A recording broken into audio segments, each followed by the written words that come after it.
Hello दोस्तों, स्वागत है आपका हमारे यूट्यूब चैनल हानी वॉइस पर। मैं जब भी हनीमून से वापस आई तो मैं बहुत ही ज़्यादा खुश थी। हम दोनों ने एक साथ बहुत सारा वक्त गुजारा था।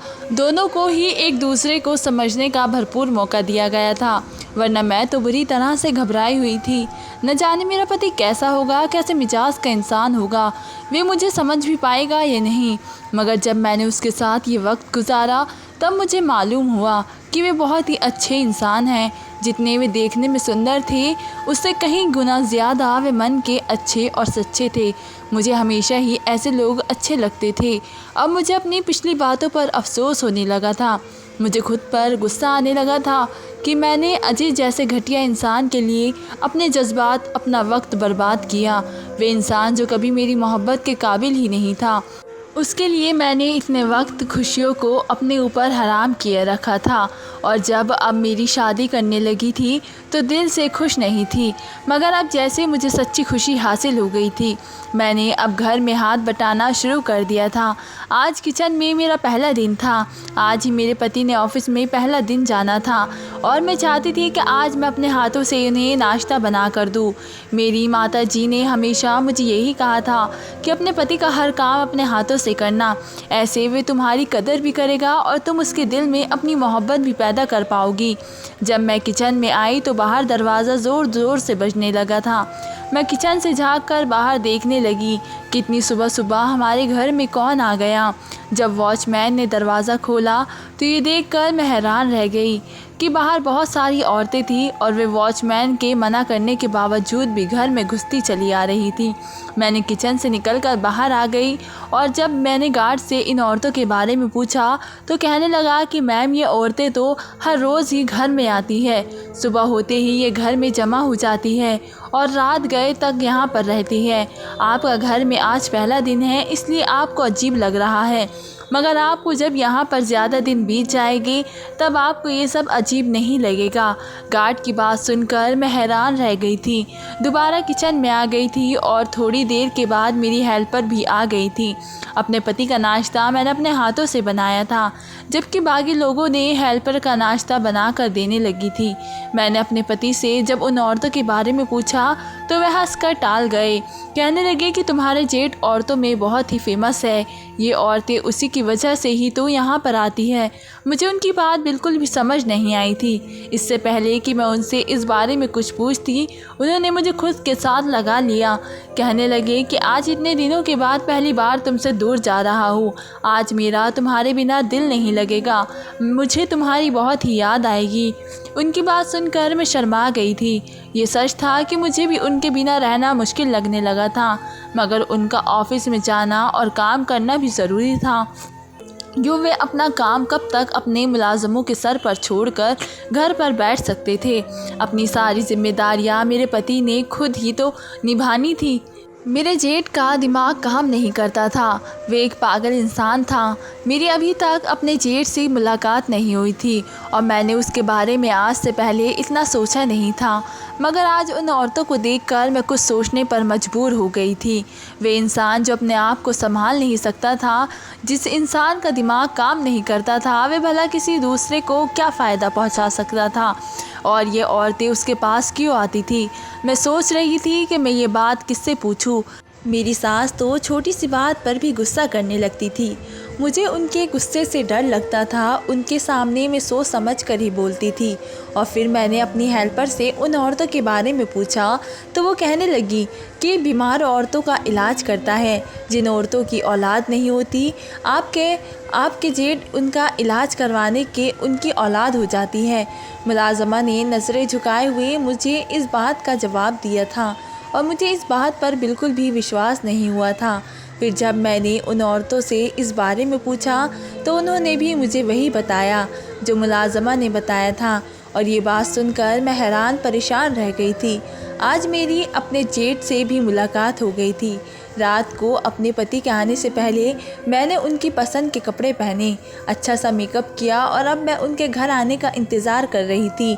और मैं बरामदे में चली आई थी कि ताकि जब मेरे पति आए तो मैं उनका वेलकम कर सकूं। और जब मैंने उस औरत को घर से जाते हुए देखा जो मेरे जेठ के कमरे में बंद थी और अब वे लंगड़ाते हुए घर से बाहर जा रही थी, जबकि मुझे उसकी अच्छी तरह से याद था कि जब घर में आई थी तो वो बिल्कुल ठीक थी, ठीक तरह से चल रही थी।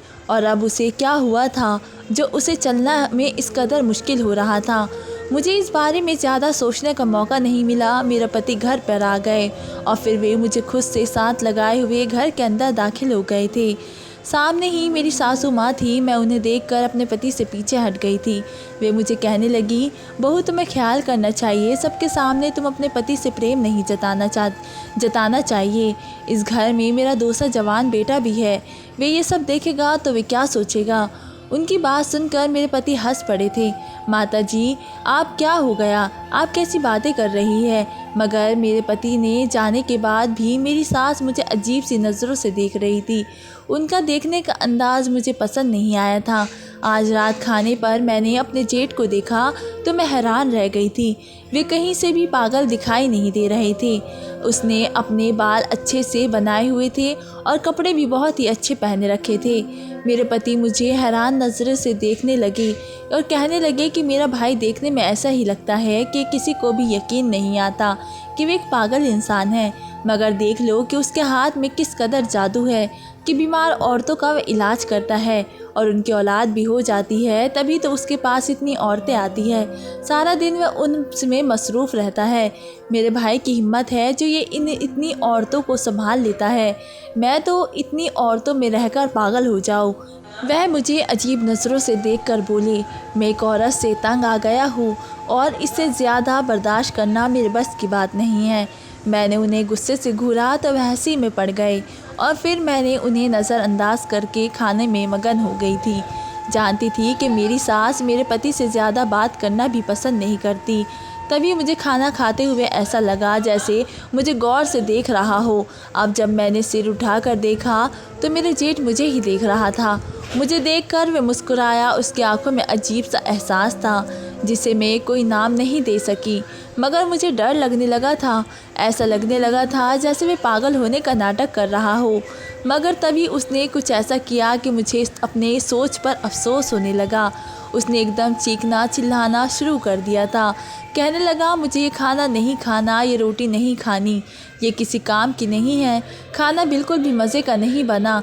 उसने सारा खाना फेंक दिया था और बर्तन उठा कर फेंकने लगा था।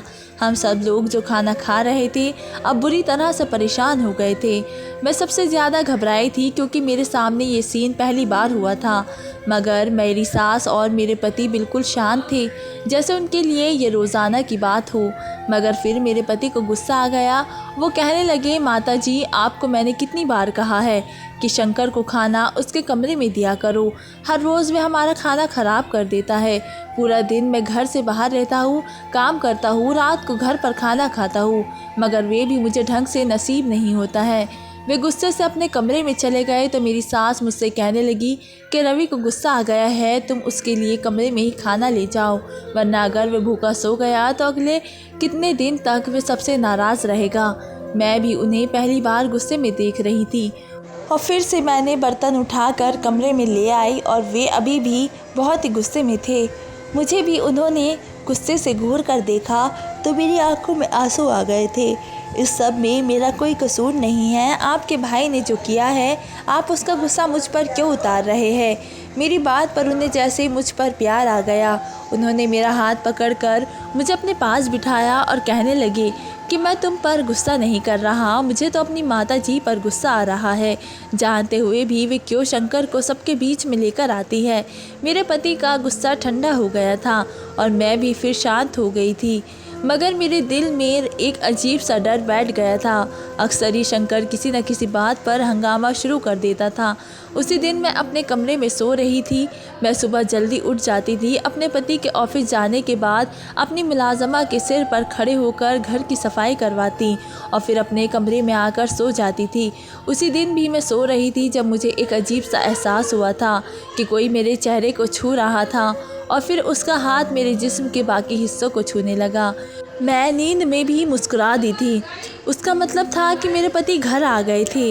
वे मुझे आज ये कहकर गए थे कि आज मुझे तुम पर बहुत ही प्यार आ रहा है, तुम्हारे बिना मेरा दिन कैसे गुजरेगा। यही सोचकर मैं मुस्कुरा दी कि वे आधा दिन भी मुझसे दूर नहीं रह पाए और टाइम से पहले घर आ गए। मैंने उनका हाथ पकड़ लिया और आंखें बंद किए ही कहने लगी कि मैं भी आपसे बहुत ही प्रेम करती हूँ, मगर मैं आपकी तरह पागल नहीं हूँ। तभी उन्होंने मुझे मेरे हमाथे को चूमा। उसी वक्त मैंने आंखें खोल दी और जब सामने देखा तो मेरे मुंह से चीख निकल गई थी। मैं बुरी तरह से चिल्लाने लगी थी क्योंकि मेरे सामने मेरा पति नहीं बल्कि मेरा जेठ बैठा हुआ था और मुझे चिल्लाते हुए देखा वे भी बुरी तरह से चिल्लाने लगा था। अब वे मेरे कमरे में चीज़ें उठा कर फेंकने लगा था। शोर की आवाज़ सुनकर मेरी सास भी कमरे में आ गई। उन्होंने शंकर को ऐसे गुस्से में देखा तो मुझे कहने लगी कि क्या हुआ है शंकर, किसी के काबू में क्यों नहीं आ रहा। दोनों गार्ड शंकर को काबू में करने की कोशिश कर रहे थे। वे उसे कमरे से बाहर ले जाने की कोशिश कर रहे थे, मगर शंकर किसी के भी काबू नहीं आ रहा था। ऐसा लग रहा था जैसे उस पर किसी अनजानी ताकत ने हमला कर दिया हो। मेरी सास मुझसे पूछती रही मगर मैं बिल्कुल चुप रही। उन्हें क्या बताती कि शंकर ने मेरे साथ क्या किया है। ये बात तो मैं अपने आप से भी छुपाना चाहती थी और अगर ये सब मेरे पति को मालूम हो जाता तो ये सोचकर ही मैं बुरी तरह से डर गई थी। मैंने अपनी सासू माँ से कह दिया कि मैं नहीं जानती कि शंकर को क्या हुआ है। मैं सो रही थी, मेरी आंखें खुली तो शंकर इसी तरह से चिल्ला रहा था। सासू माँ मेरी बात सुनकर चुप हो गई क्योंकि शंकर ऐसे ही हरकतें करता था। उन्हें किसी बात का शक नहीं हुआ। मुझे शंकर पर गुस्सा आ रहा था। ऐसा लग रहा था जैसे वे जानबूझकर कर रहा हो। फिर शाम को ही उसे अस्पताल लेकर जाया गया। आज रात को मेरी सासू माँ और मेरे पति दोनों ही शंकर के साथ रहे थे। आज शंकर बहुत गुस्से में था। वे ना तो किसी को पहचान रहा था और ना किसी से कोई बात कर रहा था। 2 दिन वह अस्पताल में रहा। 2 दिन औरतों घर में आती रही थी और मेरी सासू माँ उन्हें घर से बाहर भिजवाती रही थी। मेरी सासू माँ भी थकने लगी थी। उस दिन वे मेरे सामने रो पड़ी, कहने लगी कि मैं कितनी बदनसीब इंसान हूँ। मैंने बहुत ही मुरादों से अपने बेटे का पैदा किया होने की प्रार्थना की थी, मगर मैं क्या जानती थी कि मेरा बेटा मेरे लिए एक इम्तिहान बन जाएगा। उसके होते हुए मैं सुकून से मर भी नहीं पाऊँगी। यही सोचकर कि मेरे बिना मेरे बेटे का क्या होगा, मैंने अपनी सासू माँ को गले से लगा लिया।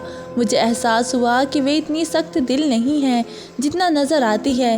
वे बहुत ही नरम दिल औरत थी, मगर उन्होंने बहुत ही मुश्किल वक्त देखा था। वे नौजवानी में ही विधवा हो गई। अकेले उन्होंने अपने बच्चों को पढ़ाया लिखाया, उन्हें बड़ा किया और इसी वजह से वे इस कदर सख्त मिजाज हो गई थी। अब मुझे उन पर तरस आने लगा था। मैं उनका ख्याल रखने लगी। सारा वक्त मैं उनके साथ गुजारने लगी थी तो उनके दिल में भी मेरे लिए नरमी पैदा होने लगी थी। कुछ दिन के बाद शंकर दोबारा से अपने पागलपन पर आता जा रहा था। फिर से वे सारा दिन अपने कमरे में ही रहता था और उससे मिलने के लिए औरतें आती रहती थी। मैंने अक्सर ये चीज़ नोट की कि इन औरतों की कमर में दर्द रहने लगा था। वे जब भी कमरे से बाहर जाती तो उन्होंने एक हाथ अपनी कमर पर रखा होता था और वे लंगड़ा कर चलते हुए जाती थी। और मैं सोचती थी कि किस किस्म का इलाज है जो औरतों को इस कदर तकलीफ़ में डाल देता है। मेरा जेठ जो खुद एक पागल इंसान था, वे इन औरतों का कैसे इलाज करता होगा। मेरे दिल में सस्पेंस जागने लगा था। मैं सोचने लगी थी कि मैं ये राज जानकर ही रहूँगी, आखिर को मेरा जेठ करता क्या है। मगर कोशिश करने के बावजूद भी मैं उसके कमरे में झांक कर नहीं देख पाई थी। 2-3 दिन बाद जब मैंने दरवाजे से झांक कर देखने की कोशिश की तो मेरी सास वहाँ पर आ गई। मुझे कहने लगी, ये तुम क्या कर रही हो? जानती हो कि हर इंसान की प्राइवेसी होती है और शंकर के मिजाज को भी तुम जानती हो। वे बहुत ही जल्दी गुस्से में आ जाता है। उससे ये बात पसंद नहीं है कि जब वे इलाज कर रहा हो तो उसके कमरे में झांक कर देखा जाए। अब अगर उसने तुम्हें देख लिया तो वे तुम पर गुस्सा करेगा। और मैं उसकी बात सुनकर शर्मिंदा हो गई थी। मुझे शंकर के गुस्से से डर भी लगने लगा था। यही सोचकर मैं वहाँ से हट गई थी। मगर मेरे दिल में जो एहसास पैदा हो रहा था, जब तक मैं उस एहसास को दूर नहीं कर लेती तब तक मैं सुकून से नहीं बैठ सकती थी। फिर जब मैं शाम को चलते चलते आंगन में आ गई और उस खिड़की के पास आकर खड़ी हो गई थी जो मेरे जेठ के कमरे में खुलती थी। अब मैंने सोचा कि मैं इस खिड़की से झांक कर देखूंगी। मगर खिड़की के आगे पर्दे पड़े हुए थे। अंदर का मंजर नज़र नहीं आ रहा था। मैं मायूस होकर वापस पलटने लगी थी जब अंदर से आने वाली आवाज़ों को सुनकर मैं वहीं पर रुक गई थी। अंदर से एक औरत के चिल्लाने की आवाज़ सुनाई दे रही थी। अब मेरे दिल में डर बैठ गया था कमरे में क्या हो रहा था। और फिर कमरे से अजीब सी आवाज़ें सुनाई देने लगी थी जिन्हें देखकर मैं डर गई थी। मैंने खिड़की से झांककर अंदर देखने की कोशिश की और तभी मेरे जेठ ने खिड़की खोल दी। उसे अपने सामने देखकर मैं बुरी तरह से शर्मिंदा हो गई थी। मैं भागते हुए अपने कमरे में आ गई थी। मेरा सांस तेज़ तेज़ चल रहा था। मुझे डर था कि मेरा जेठ इस बात पर शोर मचाएगा। सब लोग मुझे इस बात पर डांट देंगे क्योंकि मेरी सास ने मुझे पहले ही मना किया था। मगर उनकी बात को मैंने एक कान से सुनकर दूसरे कान से निकाल दिया था। मगर भला हो शंकर का कि उसने किसी को भी इस बारे में नहीं बताया था। रात को खाने पर मेरी शंकर के साथ मुलाकात हुई तो वे अपनी माँ से कहने लगा कि मैं आज बहुत थक गया हूँ। आज मेरे पास बहुत औरतें आई थी। अब कल मैं आराम करूँगा। कल कोई भी औरत आए आप उसे मेरे पास नहीं भेजना। वे जब खाना खाकर कमरे में चला गया तो मैंने सुकून का सांस लिया था। मुझे डर था कि वे शायद अब मेरी सास और पति को बता देगा, मगर उसने ऐसा कुछ भी नहीं किया था। और मैं ये सोचने लगी थी कि क्या वे ये बात भूल गया था या उसने जानबूझकर ये बात किसी को नहीं बताई थी। रात को मैं अपने पति के लिए दूध लेकर कमरे में जाने लगी थी। अचानक से लॉन्च में हर तरफ अंधेरा छा गया था। मैं अब अंदाजे से अपने कमरे में जाने लगी जब अचानक से मुझे किसी ने बाजू से पकड़कर अपनी तरफ खींच लिया। मैं किसी के गिरफ्त में बुरी तरह से मचलने लगी और वे जो कोई भी था मुझ पर भारी होता जा रहा था। उसने मेरे मुंह पर हाथ रख दिया और उसकी ज़्यादतियाँ बढ़ती जा रही थी। खौफ से ही मेरी आंखें फैलती जा रही थी। मुझे समझ नहीं आ रहा था कि ये कौन है। घर में मेरे पति के अलावा मेरे जेठ और नौकर भी मौजूद थे। पूरा लॉन्च अंधेरे में डूबा हुआ था और मेरे साथ ऐसी हरकत कौन कर सकता था। दूध का गिलास तो कप का नीचे फर्श पर गिर गया था। मैं उस शख्स से खुद को छुड़वाने की बहुत ही कोशिश कर रही थी और फिर मैंने उसके हाथ पर काट दिया। वहाँ से भागते हुए अपने कमरे में आ गई। मेरे पति ने मुझ पर जब इस हालत में देखा तो वह हैरान रह गया कि क्या हुआ है निर्मा, तुम ठीक हो तो और तुम इतनी परेशान क्यों हो। मेरे बाल बिखरे हुए थे, मेरा रंग भी उड़ा हुआ था। अब अगर मैं अपने पति को ये बात बताती तो न जाने वे ये सुनकर मेरे साथ क्या सलूक करते। अगर वे उल्टा करते, मुझे ही गलत कह देते तो मैं कहाँ जाती, क्या करती। जानती थी कि अगर मेरे पति का दिल मुझसे खट्टा हो गया, अगर उन्होंने मुझे घर से निकाल दिया तो ये समाज मुझे कभी भी जीने नहीं देगा। मैंने अपने पति से बहाना किया कि अचानक से लॉन्च की लाइट चली गई थी और मैं बुरी तरह से डर गई। मेरी बात सुनकर वे ज़ोर ज़ोर से हंसी में पड़ गए और उन्हें हंसते देखकर मैं बुरी तरह से रोने लगी थी। ये रोना उनके हंसने पर नहीं आ रहा था, बल्कि मैं जिस तकलीफ़ से गुज़र रही थी उस पर मेरा मर जाने को जी कर रहा था। मगर मेरे पति मुझे रोता देखकर परेशान हो गए। मेरे पास आकर कहने लगे, मेरा मकसद तुम्हें हर्ट करना नहीं था, मैं तो तुम्हारा डर दूर करने के लिए हंस ही रहा था, मगर तुम तो रोना शुरू हो गई। उन्होंने मुझे अपने सीने से लगा लिया और मैं रोते हुए ये सोचने लगी कि वे शख्स कौन था जिसने मुझे यूँ पकड़ लिया था। उसके बाद मैं पहले से भी ज़्यादा चौकन्ना हो गई थी। जब भी रात को मुझे कमरे से बाहर निकलना पड़ता तो मैं बहाने से अपने पति को साथ ले जाती थी और वे कभी भी मुझ पर हंसते और कभी चुप से मेरे साथ चल पड़ते थे। पिछले कई दिनों से मेरी माँ और मेरी बहन मुझे अपने घर आने को बोल रही थी। माँ का कहना था कि जब से तुम्हारी शादी हुई है तुम एक भी दिन यहाँ पर रहने के लिए नहीं आई, और जब भी मैं अपने पति से बात करती तो कहते कि मैं तुम्हारे बिना उदास हो जाऊँगा, तुम्हारे बिना मुझे नींद नहीं आएगी। उनकी बात सुनकर मैं शर्मा जाती थी। ये सच था कि मुझे भी उनके बिना रहने की आदत नहीं रही थी, मगर मैं इतनी बेकाब नहीं थी कि मैं उनसे अपनी बेचैनी का इजहार नहीं कर सकती थी जिस तरह से वे करते थे। और अब जब मेरी बहन ने मुझे कहा कि मैं भी माँ के घर में रहने के लिए आ गई हूँ, तुम भी आ जाओ, तो फिर मेरे पति ने मुझे जाने की इजाज़त दे दी। तुम्हारे बिना रहना तो मुश्किल है, मगर क्या करूँ कि तुम पर तुम्हारे माता पिता का भी तो हक़ है। ये कहकर उन्होंने मुझे खुद के साथ लगा लिया और मैं उनकी बात सुनकर शांत सी हो गई थी। वे ना सिर्फ मुझे प्रेम करते थे बल्कि वे मेरा एहसास भी करते थे। उन्हें मेरी खुशियों की भी परवाह थी। इसके बावजूद भी मैं उनसे वे बात करने से डरती थी। उन्हें आज तक ये नहीं बता पाई थी कि उनके भाई ने उस दिन मेरे साथ क्या किया था या उस दिन लॉन्च में रात को मेरे साथ क्या हुआ था। मुझे लगने लगा था कि ये बात सुनकर वे मुझसे पहले की तरह प्रेम नहीं करेंगे, वे मुझे गलत समझेंगे, मुझे घर से बाहर निकाल देंगे। तभी मैंने उनसे ये बात छुपा ली थी। उस दिन मैं बहुत ही खुश थी। मैं बहुत दिन के बाद अपने माता पिता के घर जा रही थी। मेरी सास ने भी मुझे कहा कि तुम्हारे बिना इस घर में रौनक ख़त्म हो जाएगी, इसलिए जल्दी वापस घर आ जाना। और उनके मुंह से ये बात सुनकर मैंने उन्हें गले से लगा लिया था। मैं उनके दिल में भी अपनी जगह बनाने में कामयाब हो गई थी। जब मैं वहाँ पर आई तो मैंने देखा कि मेरी माँ कुछ परेशान लग रही थी और मेरी बहन भी उदास थी। मैंने उन दोनों से उदासी की वजह पूछी तो पहले तो वो मुझे टाल गई, फिर मेरी बहन रोने लगी और कहने लगी कि मेरे पति ने मुझे दूसरी शादी की धमकी दी है। वे मुझे कहता है कि अगर मैं अभी उसे बच्चा नहीं दे सकी तो वे मुझे तलाक दे देगा, मुझे घर से बाहर निकाल देगा। और तुम तो जानती हो कि इस समाज में उस औरत की कोई इज्जत नहीं है जिसका पति उसे तलाक दे देता है। और ये बात सच थी और ये बात मैं बहुत अच्छे से जानती थी। मुझे उसके पति पर गुस्सा आ रहा था कि वे इस बात पर मेरी बहन को कैसे सज़ा दे सकता है।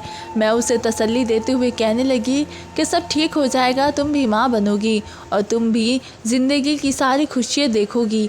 तुम किसी अच्छे डॉक्टर से अपना इलाज कराओ। तभी माँ ने मुझे कहा कि मैंने सुना है कि तुम्हारा जेठ उन औरतों का इलाज करता है जो औरतें माँ नहीं बन सकती हैं। तुमने ये बात मुझे क्यों नहीं बताई? तुम्हारी बहन कितनी परेशान थी और तुमने उससे भी ये बात छुपाई। उसे अपने जेठ के पास क्यों लेकर नहीं गई? उनकी बात सुनकर मैं चुप हो गई थी, मगर मेरी बहन कहने लगी कि तुम मुझे अपने जेठ के पास लेकर जाओ, मैं इलाज करवाना चाहती हूँ। मैं चाहती हूँ कि मेरी गोद में भी एक बच्चा आ जाए, वरना मेरा पति तो मुझे छोड़ देगा। मैंने उसे समझाने की कोशिश की मगर वे मेरी कोई बात सुनने पर तैयार नहीं थी। वे कितने ही डॉक्टर के पास जा चुकी थी, अपना बहुत इलाज करवा चुकी थी, कितनी दवाइयाँ खा चुकी थी मगर उसे कोई फ़र्क नहीं पड़ा था। वे इसी तलाश में रहती थी कि कोई उसे ऐसी चीज़, ऐसा टोका बता दे जिससे वे माँ बन जाए। और अब जब उसने माँ के मुंह से ये बात सुनी तो वे बेचैन हो गई थी और मैंने उसे कह दिया कि जब मैं जाऊँगी तो तुम भी मेरे साथ चल पड़ना। मैंने ये वक्त अपने घर में बहुत ही अच्छे से गुजारा था। बार बार मुझे रवि की याद आती थी। कितनी देर तक मैं रवि से फ़ोन पर बात करती रहती मगर उनसे बात किए बिना भी मेरा दिल नहीं भर रहा था। उस दिन भी मैं उनसे बात करके मुस्कुरा रही थी जब मेरी बहन रूपा मेरे पास आकर बैठ गई। वे मुझे गौर से देखने लगी कि क्या बात है रूपा, ऐसे क्यों देख रही हो? वे मुझे कहने लगी कि तुम तो शादी नहीं करना चाहती थी, तुम तो अजय से प्रेम में बुरी तरह से पागल हो गई थी। कहती थी कि उसके बिना मैं किसी और से शादी नहीं करूँगी और अब कैसे तुम रवि के साथ इतनी मोहब्बत करने लगी हो? उसकी बात सुनकर मैं मुस्कुरा दी और कहने लगी कि मुझे मालूम हो गया है कि अजय मुझे धोखा दे रहा था। वे एक फ्रॉड इंसान था जबकि रवि बहुत अच्छे इंसान है और उन्होंने मुझे इज्जत से अपनी ज़िंदगी में शामिल किया है। उन्होंने मुझे भी प्यार और एहतमाम दिया है जो कोई दूसरा इंसान नहीं दे सकता था। मेरी बहन मेरी ये बात सुनकर चुप हो गई थी। वे बहुत उदास थी क्योंकि उसका पति उससे बहुत ही मोहब्बत नहीं करता था, ना उसके साथ वक्त बिताता था। हालांकि उन दोनों की भी मोहब्बत की शादी हुई थी मगर अब जब से शादी के इतने साल गुजरने के बाद रूपा माँ नहीं बन सकी तो उसका पति उससे दूर होने लगा था। वह दूसरी शादी करने के बहाने ढूंढने लगा था। तभी तो उसने रूपा से कह दिया था कि अगर अभी भी वे माँ नहीं बन पाए तो वे उसे छोड़ देगा। और मैं सोच रही थी कि मोहब्बत शादी के बाद बदल जाती है। अगर मैं भी अजय के साथ मोहब्बत की शादी करती तो शायद वे भी छोटी सी बात पर मुझे छोड़ने की धमकी देता। उसका प्यार भी शायद शादी के बाद ख़त्म हो जाता, जो कि वे मुझसे शायद करता ही नहीं था। अजय मेरा क्लास फ्रेंड था। हम दोनों बचपन से ही एक ही क्लास में पढ़ते रहे थे। हम दोनों में बहुत दोस्ती थी और एक दूसरे के घर में भी आना जाना था। बचपन से ही अजय के बारे में मेरे घर वाले जानते थे। पहले मैंने अजय के बारे में ऐसा वैसा कुछ भी नहीं सोचा था। वे सिर्फ मेरा दोस्त था और उसके साथ वक्त गुजारना मुझे अच्छा लगता था। मगर जब वक्त गुजरता गया मेरे दिल में अजय के लिए प्रेम बढ़ने लगा और अजय भी मुझसे बहुत ही प्यार करता था। मुझे कहता था कि मैं सारी ज़िंदगी तुम्हारे साथ ऐसे ही बिताना चाहता हूँ, तुम्हारे बिना एक पल भी बिताना मेरे लिए मुश्किल है। और मुझे भी उसकी बातों पर विश्वास होने लगा था। फिर हम लोग कॉलेज में आ गए तो अजय के आगे पीछे बहुत सी लड़कियां फिरने लगी थी। मैं भी बहुत ही सुंदर थी, मुझ में भी कोई कमी नहीं थी, मगर मैं किसी लड़के को लिफ्ट नहीं करवाती थी क्योंकि मैं अजय को चीट नहीं करना चाहती थी और उसी के साथ ही ज़िंदगी गुजारना चाहती थी। मगर अजय का शायद ऐसा कोई इरादा नहीं था। उसके साथ जब भी मैं किसी लड़की को देखती तो मुझे कहता कि तुम मुझ पर फालतू शक कर रही हो, मेरा इस लड़की के साथ ऐसा कोई सीन नहीं है, ये सिर्फ मेरी दोस्त है, प्यार तो मैं तुमसे करता हूँ और शादी भी तुमसे ही करूँगा, ये लड़कियाँ तुम्हारे सामने कुछ भी नहीं हैं। और मैं उसकी बात सुनकर खामोश हो जाती थी। मैं ज़्यादातर वक्त अपनी पढ़ाई में गुम रहती थी। हम दोनों के डिपार्टमेंट अलग अलग थे, यही वजह थी कि मैं ज़्यादातर वक्त उसके साथ नहीं गुजारती थी। वे लड़कियों के साथ पूरा वक्त गुजारता था, उनके साथ आउटिंग पर जाता था, कॉलेज में भी पूरा दिन उनके साथ बातें करने में गुजार देता था। उसे पढ़ाई में अपने भविष्य से जैसे कोई ताल्लुक़ ही नहीं था।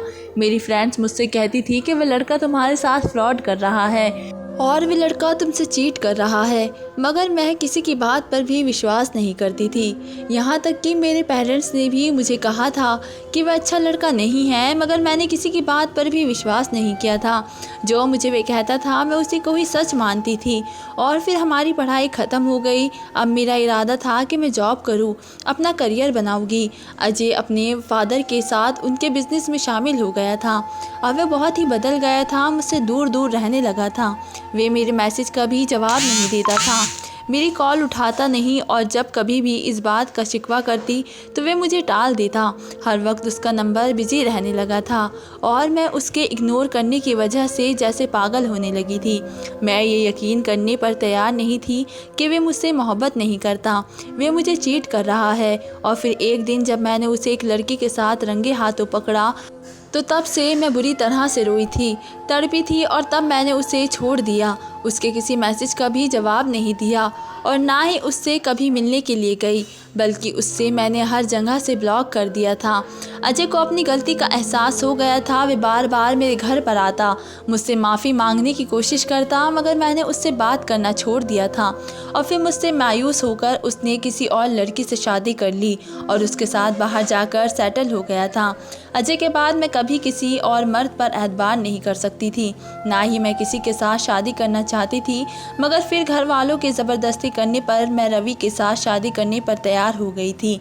और अब मुझे मालूम हुआ था कि पति पत्नी का रिश्ता ही सच्चा रिश्ता है और औरत को प्रेम अपने पति से ही करना चाहिए, उसके बिना सब झूठ है। कुछ दिन रहने के बाद जब मैं घर पर वापस आने लगी तो मेरी बहन भी मेरे साथ ही आई थी। मुझे उसे अपने जेठ के कमरे में भेजना अच्छा नहीं लग रहा था, मगर मैं करती भी क्या, मैं अपनी बहन की वजह से मजबूर हो गई थी। वे बहुत ही दुखी थी, छोटी छोटी बात पर रो पड़ती थी। अगर मैं उसे मना करती तो वे समझती कि मैं उसे खुश देखना ही नहीं चाहती। आज घर में बाकी औरतें मौजूद नहीं थी। अपने सास से मैंने और जब औरतों के बारे में पूछा तो कहने लगी कि आज शंकर की तबीयत ठीक नहीं है, उसने मना कर दिया था कि औरतों को कमरे में ना भेजा जाए। ये सुनकर मैंने सुख का सांस लिया था। अपनी बहन से कहने लगी कि शंकर एक मूंडी इंसान है, वे इस वक्त किसी से भी नहीं मिलना चाहता। अगर उसके साथ ज़बरदस्ती की गई तो उसे गुस्सा आ जाता है। मगर मेरी बहन ज़िद करने लगी, एक बार उससे मेरी बात करवा दो। और मुझे भी ऐसे लग रहा था जैसे मेरी सासू माँ भी ये नहीं चाहती। वे मेरी बहन को देखकर परेशान हो गई और मुझे कहने लगी कि शंकर की तबीयत आज बहुत ही ख़राब है, ऐसा ना हो कि उसे फिर से दौड़ा पड़े, वे तुम्हारी बहन पर गुस्सा करे। आज मेरी मानो तो अपनी बहन को वापस भिजवा दो। तब मुझे अंदाज़ा हो गया कि शंकर पागल हो चुका है, मेरी बहन का उसके पास जाना ठीक नहीं है। मगर तभी शंकर वहाँ पर आ गया और मेरी बहन को अजीब नज़र से देखने लगा। इससे पहले कि मैं या मेरी सासू माँ कोई बात करती, मेरी बहन खुद ही कहने लगी कि मैं आपके पास इलाज करवाने के लिए आई हूँ, मैं बिन औलाद हूँ। ये सुनकर शंकर मुस्कुरा दिया। वह अजीब सी नज़रों से मुझे देखते हुए कहने लगा कि आप अभी मेरे कमरे में आ जाए। रूपा जैसे ही ऐसी ही बात का इंतज़ार कर रही थी, वह उसके साथ उसके कमरे में चली गई। उसके जाने के बाद मेरी सास बहुत ही परेशान हो गई और मुझे ऐसा लगने लगा था जैसे उन्हें ये बात पसंद ही नहीं आई और उनकी ये परेशानी देखकर मैं चौंक गई थी। मेरी सास वहाँ से उठकर मेरे जेठ के कमरे के पास गई और उसका दरवाज़ा नॉक करने लगी, मगर वे दरवाज़ा नहीं खोल रहा था। मेरी सास तो अब परेशान होने लगी थी और अपने कमरे में चली गई। सोचती रही कि आखिर ये चक्कर क्या है। मैं जब जेठ के कमरे के पास से होकर गुजरी तभी मुझे अंदर से मेरी बहन के चीखने की आवाज़ सुनाई दी। अब मैं बुरी तरह से डर गई कि ये सब क्या हो रहा है। मैंने दरवाज़े पर नॉक किया और करना शुरू कर दिया, मगर वे दरवाज़ा नहीं खोल रहा था और मेरी बहन बहुत ही चिल्ला रही थी। और थोड़ी देर के बाद मेरे पति भी आ गए। वे भी बहुत ही परेशान लग रहे थे। उन्होंने कमरे का दरवाज़ा तोड़ दिया तो सामने का मंजर देखकर मेरी ज़मीन पर बैठ गई थी, क्योंकि मेरा जेठ मेरी बहन के साथ बहुत ही बुरा सलूक कर रहा था। बहन का लिबास जगह जगह से फटा हुआ था, उसके बाल बिगड़े हुए थे और वे बुरी तरह से रो रही थी। मुझे देखकर फिर से वे मेरे साथ चिपक गई और फिर कितनी देर के बाद जाकर मेरी सास में सांस आई। मैंने उसे लेकर अपने कमरे में आ गई और उससे पूछा तो कहने लगी कि मेरे जेठ ने उसके साथ गलत काम करने की कोशिश की है और इनकार करने पर उसने मेरी बहन को बहुत मारा था। मुझे कुछ समझ ही नहीं आ रहा था ये सब क्या था। और फिर थोड़ी देर के बाद मेरे पति कमरे में आए तो बहुत ही शर्मिंदा थे। उन्होंने मेरी बहन से कहा कि आज जो कुछ हुआ है इस बारे में आप किसी को भी नहीं बताना। मेरी बहन ने उन्हें इस बात का विश्वास दिलाया। उसे मैंने अपने कपड़े पहनने के लिए दे दिए क्योंकि उसकी हालत बहुत ही ख़राब हो रही थी। मेरे पति फिर भी उसे छोड़ने के लिए चले गए थे। काफ़ी देर के बाद उनकी वापसी हुई थी। जब घर वापस आए तो वे मुझसे नज़रें चुरा रहे थे और फिर उन्होंने अपने भाई को अस्पताल में जाकर एडमिट करवा दिया था। मैं उनका इंतज़ार कर रही थी कि वे घर आए और मुझे बताए कि ये सब क्या था। उनका भाई एक पागल इंसान था, तो उसने एक लड़की की इज्जत पर हाथ कैसे डाला था और जो कुछ मेरे साथ हुआ था क्या ये सब उनके भाई ने किया था। मैं सोच सोच कर पागल हो रही थी और उनका इंतज़ार करने लगी थी। जब वापस आए तो मैं उन्हें कहने लगी कि आज जो कुछ हुआ है वे सब क्या था, मुझे सही से बताया कि आपके भाई के साथ क्या मसला है। तब उन्होंने गहरी सांस ली और कहने लगे कि मेरा भाई एक जुनूनी इंसान है, वे पागल नहीं है, वे दूसरों पर जुल्म और तशद्दुद करके उसे तसल्ली मिलती है। हमने उसका इलाज करवाने की बहुत ही कोशिश की। डॉक्टर ने कहा था कि अगर उसकी शादी कर दी जाए तो वे ठीक हो जाएगा, मगर उसने अपनी पत्नी से शादी के अगले दिन ही डर कर भाग गई थी। वे तब पागलों की तरह हरकतें करने लगा था। जब तक उसके पास कोई औरत मौजूद रहती है और जब तक वे उसे पर जुल्म करता तो वे इस बात से खुशी महसूस करता था। उसे दौड़े नहीं पड़ते थे। घर में भी वे किसी पर हमला नहीं करता था। पहले वे घर की नौकर पर हमला करता था, उन्हें मारकर तसल्ली हासिल करता था, मगर नौकर भी घर से भागने लगी थी और कई बार उस पर पुलिस केस भी बन गया था।